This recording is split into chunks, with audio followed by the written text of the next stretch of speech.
लुकमान हकीम का एक किस्सा है कि आप बेटों से नसीहत किया करते थे कि बेटा मुश्किल आए तो घबराना मत, छोटी मुश्किल आती है तो वो बड़ी मुश्किल को टाल देती है।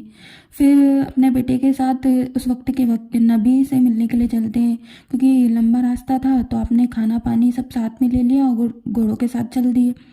तो इतनी गर्मी थी कि घोड़े बेहोश होने लगे गर्म लू थी तो। और फिर आपको पैदल चलना पड़ा, और पैदल चलने की वजह से प्यास और भूख ज़्यादा लगी तो पानी भी ज़्यादा पीने में आया, खाना भी ज़्यादा खाने में आया, तो दोनों ख़त्म हो गए।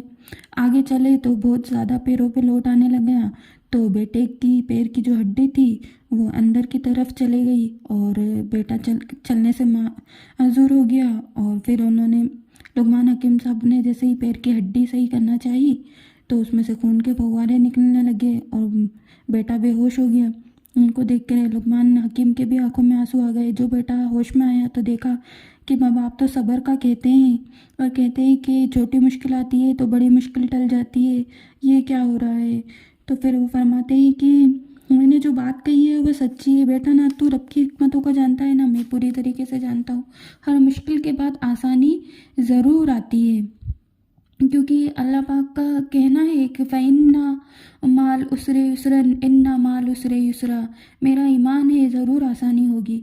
तो आगे चलते हैं तो खूब दुआ उठने लग जाता है और गैब से आवाज़ आती है कि रुक जाओ और कुछ देर के लिए, और कुछ देर बाद चले जाना, और तुम्हारे लिए जानवरों का और खाने का इंतज़ाम कर दिया जाएगा, पैर भी सही हो जाएगा, फिर चले जाना। तो फरमाया कि मैं अल्लाह का फ़रिश्ता हूँ। ये सारा ये हो रहा था कि अल्लाह का अज़ाब मुझे नाजिल करने का हुक्म दिया था अल्लाह पाक ने, और आप लोग बड़ी तेज़ी से आ रहे थे। मैंने रब से दुआ की, अल्लाह ने मेहरबानी अता फरमाई कि आपको उलझाया, घोड़े ठहर गए, पानी ख़त्म हो गया, बेटे को ज़ख्म हुआ, फिर दुआ उठा।